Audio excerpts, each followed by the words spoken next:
A very good morning to all the students.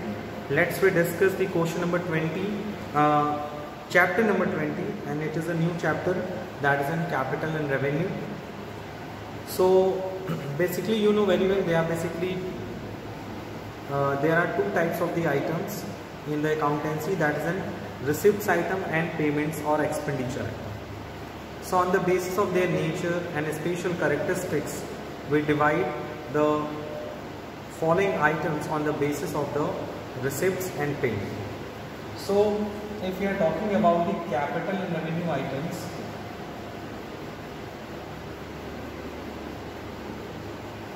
it can be classified into the two things. First is capital items and second is revenue items. And furtherly, capital item can be classified into the two categories, that is capital receipts and second is capital expenditure.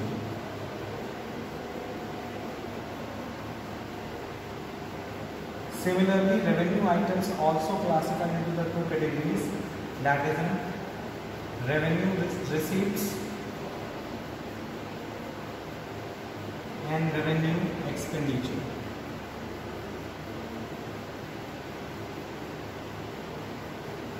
And if we are talking about the additional one more expenditure, that is a deferred revenue expenditure.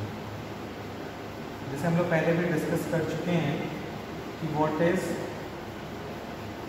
deferred revenue expenditure. Okay, so one by one let's discuss what is capital receipts, what is capital expenditure, what is revenue receipts and what is revenue expenditure. तो finally अगर हम बात करें, so this is a receipts. So there are two types of receipts, capital receipts and revenue receipts. And there are three types of the expenditure. There are three types of the expenditure: capital expenditure, revenue expenditure and deferred revenue expenditure.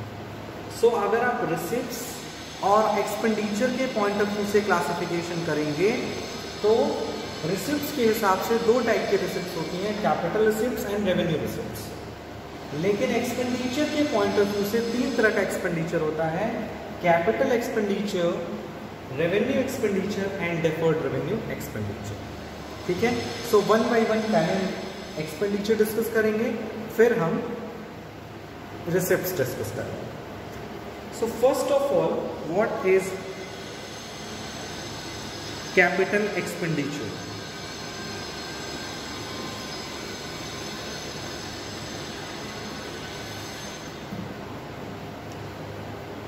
What is capital expenditure?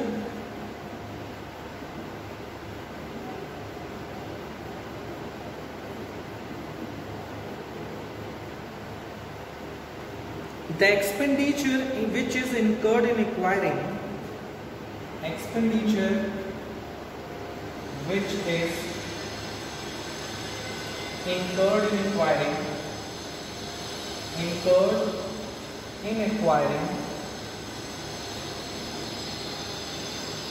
acquiring or increasing the value of, increasing the value of fixed assets called capital expenditure. Capital expenditure वह expenditure होता है जो हम किस लिए incurred करते हैं, किसी भी फिक्स एसेट्स को एक्वायर करने के लिए या उसकी वैल्यू को इंक्रीज करने के लिए. ठीक है, जैसे अगर हमने लैंड एंड बिल्डिंग खरीदा, एक्वायर किया, तो कैपिटल एक्सपेंडिचर होता है.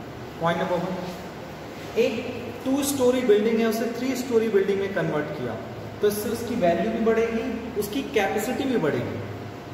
सो such type of the expenditure categorized under the capital expenditure. दूसरे टाइप का एक्सपेंडिचर होता है revenue expenditure. So what is revenue expenditure? Revenue expenditure are those expenditure, those benefit, the benefit of which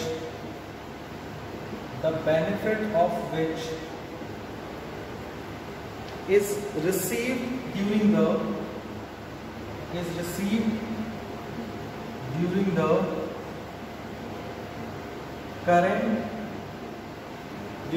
current year, and it is related to the maintaining the capacity of fixed assets. कोई भी expense जो business की day to day activity से related होता है, या कोई भी एक्सपेंस जिसका बेनिफिट हमें सिर्फ करंट ईयर के लिए मिलता है और जिसका रिलेशन किसी भी फिक्स एसेट्स को मेंटेन करना, उसकी कैपेसिटी को मेंटेन करने से होता है, विच is called revenue expenditure. Okay, अगर हम कैपिटल एक्सपेंडिचर की बात करें तो उसकी एग्जांपल आपको पता होगा, purchase of land and building, construction of land and building and purchase of machinery. ये जो एक्सपेंसेस होते हैं वो किस तरह के होते हैं? Capital expenditure. रेवेन्यू एक्सपेंडिचर क्या होते हैं? डे टू डे एक्टिविटीज से रिलेटेड, जैसे आपने सैलरी पे किया, कमीशन पे किया. इसके साथ ही साथ अगर आपने स्टॉक परचेस किया, गुड्स परचेस किया, ये सब आपके सब क्या कहलाते हैं?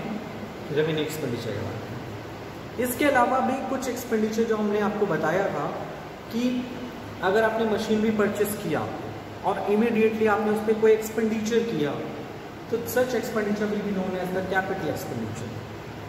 ठीक है, जैसे अगर आपने आज कोई मशीन खरीदी है, उस पर आपने ट्रांसपोर्टेशन कॉस्ट और इंस्टॉलेशन कॉस्ट बियर किया, सेकेंड हैंड मशीनरी की आपने रिपेयरिंग का कॉस्ट बियर किया इमीडिएटली, तो वो सब कैपिटल एक्सपेंडिचर के कैटेगरी में आता है. परचेस करने के कुछ समय के बाद अगर आप किसी एसेट्स की ओवरहॉलिंग कराते हैं, सर्विसिंग कराते हैं, या फिर आप उसकी कैपेसिटी को मेंटेन करने के लिए कोई काम कराते हैं, so which is called revenue expenditure. आते हैं थर्ड टाइप के एक्सपेंडिचर पे, उसका नाम है deferred revenue expenditure. The third type of the expenditure is deferred revenue expenditure.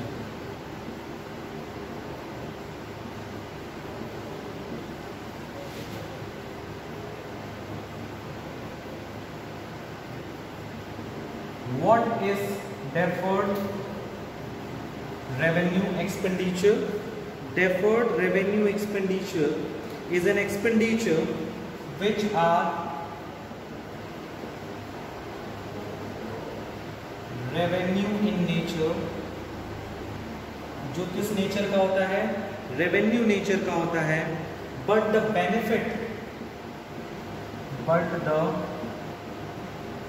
Benefits of which is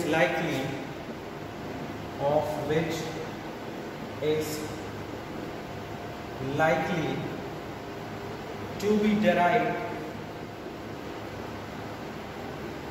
to be derived over a number of years.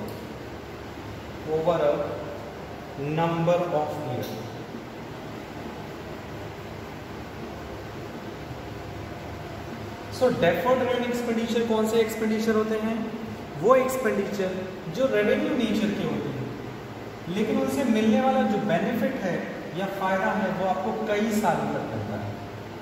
सबसे popular example होता है इस एक्सपेंडिचर का, जिसे हम लोग बोलते हैं एडवर्टाइजमेंट एक्सपेंडिचर.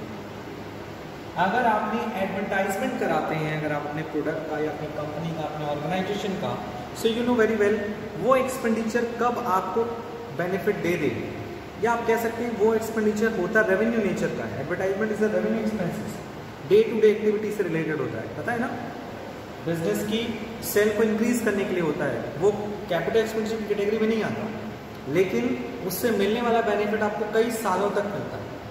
तो एडवर्टाइजमेंट एक्सपेंसेस को आप ऐसे समझ सकते हैं कि advertisement expenses related to the day to day activity of the business. It promote sales by the help of advertisement हमारा प्रोडक्ट की सेल बढ़ जाती है। इसका कैपिटल एक्सपेंडिचर से कोई लेना देना नहीं है। इससे किसी भी फिक्स एसेट्स की वैल्यू ना बढ़ती है ना हम इससे किसी फिक्स एसेट्स को एक्वायर करते हैं। इस एडवर्टाइजमेंट का जो नेचर है वो रेवेन्यू नेचर है, लेकिन इससे मिलने वाला बेनिफिट आपको कई सालों तक मिलता है। इस कारण से इस एक्सपेंडिचर को हम बेसिकली डेफर्ड रेवेन्यू एक्सपेंडिचर की कैटेगरी में रखते हैं। ठीक है, अब हम लोग बात करते हैं रिसिप्ट्स की। There are two types of the receipts, you know very well. दो तरह के रिसिप्ट्स कौन कौन सी हैं? एक है आपका कैपिटल रिसिप्ट्स और दूसरा है आपका revenue receipts.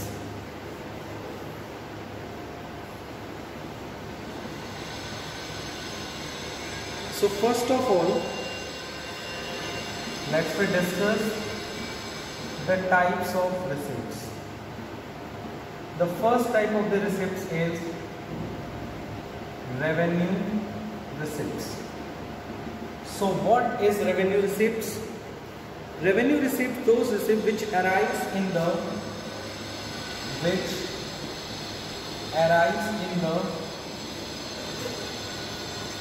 normal course of business. Normal course of business यानी बिजनेस की डे टू डे एक्टिविटी से, बिजनेस की डे टू डे एक्टिविटी से जो पैसा मिलता है। जैसे सबसे इसका पॉपुलर एग्जांपल है, सबसे फेमस एग्जांपल है, वो है सेल ऑफ गुड्स। अगर कोई बिजनेसमैन अपना गुड्स बेचता है या सर्विस प्रोवाइड करता है तो उससे जो पैसा मिलता है या फिर कमीशन मिलता है या फीस मिलता है फ्रॉम प्रोवाइडिंग सर्विसेज, तो बेसिकली एम इज दैट जो हमारी ऑपरेटिंग एक्टिविटी से रिलेटेड होता है, जो एक्सपेंसेस हमारी डे टू डे एक्टिविटी से रिलेटेड होता है, उसे हम रेवेन्यू रिसिप्ट्स की क्राइटेरिया में रखते हैं। वहीं कैपिटल रिसिप्ट्स सिंपल सी बात है। कैपिटल रिसिप्ट्स वो रिसिप्ट्स होता है जो या तो हमारी एसेट्स की वैल्यू को डिक्लाइन करता है with the due to the capital receipts, you know very well, decline in assets and increase in liability. ये सबसे बड़ी पहचान है for the capital receipts. Capital receipts का मतलब होता है जैसे अगर हम अपनी एसेट्स को सोल्ड कर देते हैं, सेल ऑफ एसेट्स। किस type of assets? Fixed, tangible और इनटेंजिबल। तो अगर आपने लैंड बेचा, बिल्डिंग बेचा, तो जो पैसा आएगा वो डे टू डे एक्टिविटी से थोड़ी ना आएगा, उससे आपकी फिक्स्ड एसेट्स कम हो रही है या नॉन करंट एसेट्स कम हो रही है, तो उससे आप कैपिटल रिसिप्ट्स निकालेंगे। या दूसरा है इंक्रीजिंग लायबिलिटी। अगर आपने बैंक लोन ले लिया, बैंक से लोन ले लिया, किसी थर्ड पार्टी से लॉन्ग टर्म लोन ले लिया, तो ये ही कैपिटल रिसिप्ट्स की कैटेगरी में आते हैं। या सिंपल सा फॉर्मूला, सिंपल सा तरीका ये है कि वो रिसिप्ट्स जो बिजनेस की डे टू डे एक्टिविटी से रिलेटेड नहीं होता है, उसे हम लोग कैपिटल रिसिप्ट्स की कैटेगरी में रखते हैं। तो नोट डाउन कर लीजिए, this is the type of receipt. और इसके बाद हम लोग सॉल्व करेंगे question that is an rectification of one sided error. एक न्यूमेरिकल क्वेश्चन की हेल्प से हम लोग देखेंगे कैसे हम वन साइडेड एरर को रेक्टिफाई करते हैं, which are related to the chapter number 19 that is an rectification of error.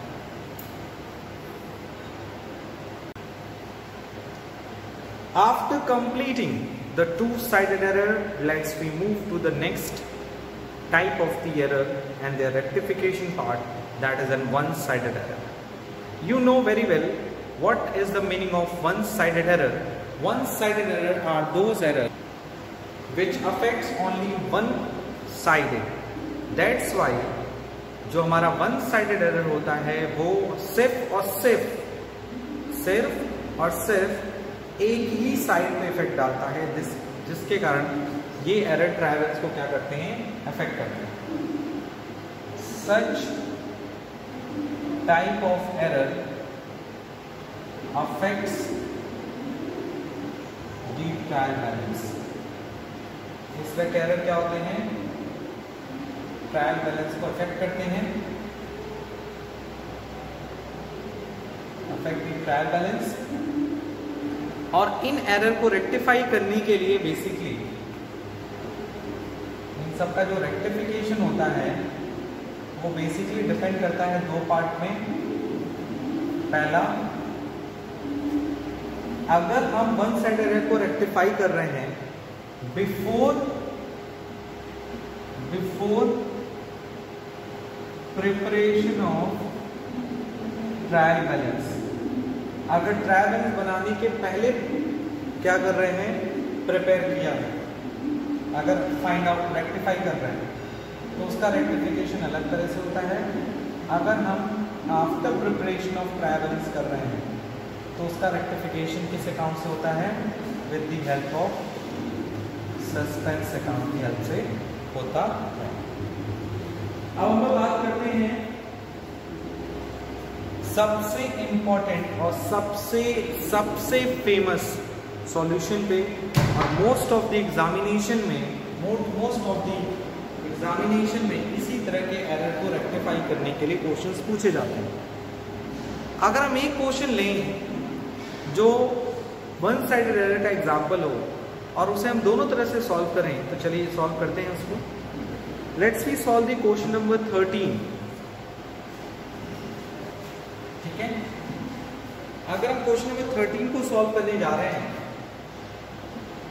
और उसका जो सॉल्यूशन है क्या होगा, अगर वो बिफोर ट्रायल बैलेंस रेक्टिफाई होता, अगर वो आफ्टर ट्रायल बैलेंस के बाद रेक्टिफाई होता तो उसकी एंट्री क्या होगी। सबसे पहला दिया है purchase book has been undercast by has been overcast by 1000, यानी हमने परचेज बुक को 1000 रुपए ज्यादा दिखाया। ठीक है, सो अगर हमने परचेज बुक को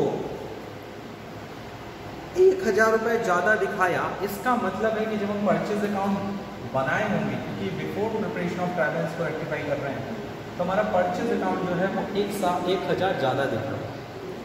तो उस 1000 रुपए को कम करने के लिए हम क्या करेंगे, क्रेडिट में, क्योंकि परचेज अकाउंट को क्रेडिट करना पड़ेगा, तो लिखना होगा बाय एरर ऑफ या by overcast in purchase book.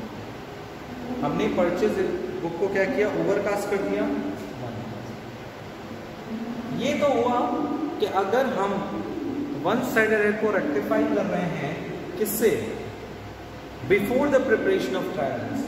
अगर हम सेम एरर को रेक्टिफाई करें, सेम एरर को क्या करें, रेक्टिफाई करें ट्रायल बैलेंस बनाने के बाद, तो वहां आपको पता है परचेज बुक को आपने क्या किया, क्रेडिट किया है, तो यहाँ परचेज को भी क्या कर दीजिए, क्रेडिट कर दीजिए and take the help of suspense account. So simple. ठीक है, इस तरह से क्वेश्चंस को क्या किया जाएगा, सॉल्व किया जाएगा। सेकंड पे चलते हैं, 13 का सेकंड सेट कह रहा है purchase of Ram 20,000 has been omitted to be posted to his account. His मतलब राम के अकाउंट में, राम से हमने क्या किया, गुड्स परचेज किया, तो entry will be purchase account debit to Ram. So Ram के अकाउंट में क्या होना चाहिए था, क्रेडिट में होना चाहिए था, बाय परचेज लिखा होना चाहिए था, कितना 20,000, बट हमने लिखना भूल गए। ठीक है, हम क्या करेंगे, लिखेंगे बाय ओमिशन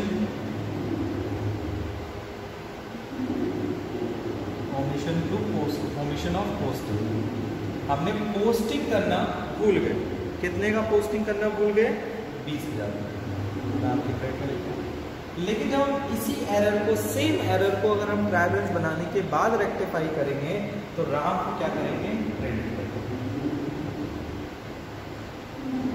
राम को क्या करेंगे, क्रेडिट कर देंगे, और डेबिट कर देंगे हम किसको, सस्पेंस। यही होना चाहिए।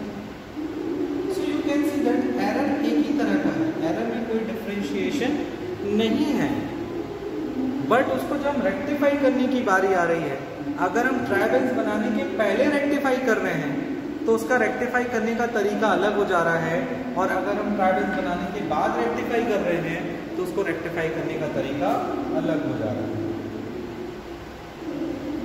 Number third will be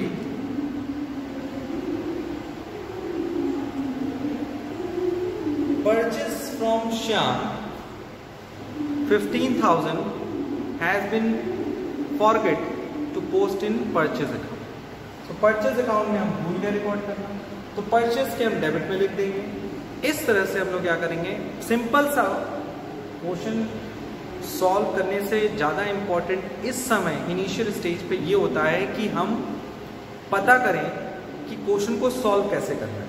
अगर वन साइड एरर को रेक्टिफाई करने का आता है एग्जाम में, सो फर्स्टली आप देखिए कि वो एरर कब रेक्टिफाई करना है, ट्राई बैलेंस बनाने के पहले कि ट्राई बैलेंस बनाने के बाद। अगर ट्राई बैलेंस बनाने के पहले है तो आप जिस अकाउंट में एरर हुआ है उसका लेजर अकाउंट प्रिपेयर करिए और उसके उस साइड में जाकर जिस साइड पोस्टिंग नहीं हुई होगी, वन साइड है तो एक साइड नहीं हुई होगी, उस साइड पे जाके पोस्ट कर दिए, अमाउंट को लिख दीजिए। और जब आप after preparation of try balance की बात करते हैं, रेक्टिफिकेशन की बात करते हैं, तो उस सिचुएशन में you will take the help of suspense. Note down कर लीजिए। So let's we solve the few practical question related to the capital and revenue items. So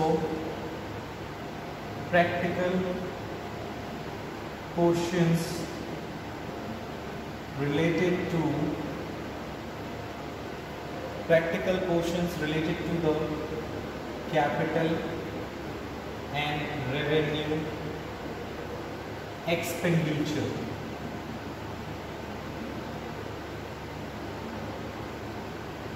ठीक है। So I want to say that in this question आपको एक statement given होगा और with the help of this statement you have to find out कि ये expenditure capital है कि रेवेन्यू है या डेफर्ड रेवेन्यू है। ठीक है, कैपिटल, रेवेन्यू और डेफर्ड रेवेन्यू एक्सपेंडिचर। ठीक है,